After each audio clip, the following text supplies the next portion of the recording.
Salam sejahtera kepada semua. Nama saya Jaya Vignesh, anak lelaki Selokogan. Saya telah mengikuti kursus Diploma Kewangan dan Perbankan pada sesi Disember 2013 di Politeknik Ungku Omar. Keluarga saya terdiri daripada seorang ayah dan saya mempunyai 3 orang adik-beradik.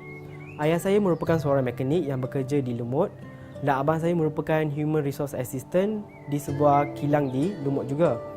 Dan adik perempuan saya kini sedang belajar di darjah 5 dan saya merupakan anak kedua daripada 3 orang adik-beradik.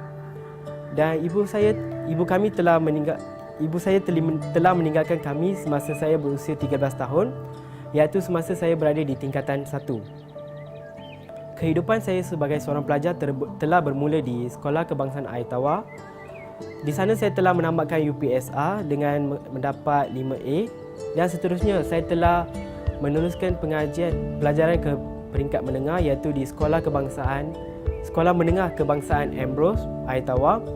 Dan saya telah menamatkan PMA dengan keputusan 7A dan seterusnya saya telah menamatkan SPM dengan keputusan 6A 3B. Selepas saya mengikuti kursus Diploma Kewangan dan Perbankan, iaitu selepas mendapat keputusan semester 1, saya hanya mendapat 3.43, iaitu saya tidak layak untuk mendapat sijil sijil ketua jabatan.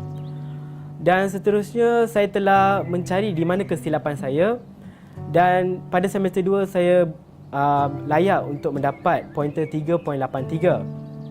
So, cara belajar saya di Politeknik Ungku Omar adalah saya akan membuat yang terbaik di assignment, memastikan assignment saya semuanya mendapat A. Dan untuk final exam pula saya akan belajar di study week. Maknanya saya kopi akan menjadi sahabat saya sepanjang study week, di mana saya akan berjaga sepanjang waktu malam untuk membuat ulang kaji. Pada 3 Januari 2017, saya telah mendaftar sebagai seorang pelatih penolong pegawai perubatan di Kolej Pembantu Perubatan Alor Setar Kedah. Dan kini saya merupakan seorang pelatih penolong pegawai perubatan Alor Setar yang akan mengikuti kursus di Kolej Pembantu Perubatan Alor Setar Kedah untuk 3 tahun. Walaupun bidang saya berbeza buat masa sekarang, tetapi ilmu yang saya dapat di Politeknik Ungku Omar amatlah berharga. Inspirasi dalam kehidupan saya adalah kedua-dua orang ibu bapa saya. Walaupun ibu sudah tiada lagi di samping kami, tetapi saya dapat merasai bahawa dia akan pasti gembira apabila mendapat tahu saya telah mendapat anugerah di Politeknik Ungku Omar.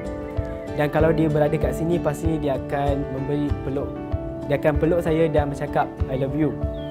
Dan seterusnya ayah saya. Ayah saya merupakan seorang penyayang, orangnya yang sabar dan pendiam.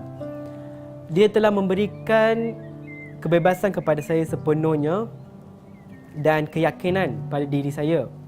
Saya ingin mengucapkan jutaan terima kasih kepada ayah saya dan keluarga saya yang telah memberikan banyak sokongan dan harapan kepada saya semasa saya menjalani pengajian di Politeknik Ungku Omar. Dan seterusnya tidak lupa juga kepada pensyarah-pensyarah Politeknik Ungku Omar yang telah mencurahkan ilmu kepada saya selama saya berada dari semester 1 hinggalah ke semester 6. Terutamanya saya ingin merakamkan jutaan terima kasih kepada Encik Ashamuddin, Miss Naura selaku bekas penasihat Commerce Department Club, dan seterusnya penasihat akademik saya iaitu Puan Suryani yang telah banyak memberikan tunjuk ajar kepada saya selama 3 tahun ini.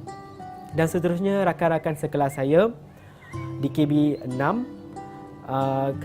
yang telah memberikan banyak bantuan semasa sesi pembelajaran dan sokongan semasa di luar kelas ataupun semasa kami mengikuti latihan industri. I love you, Appa. This is for you.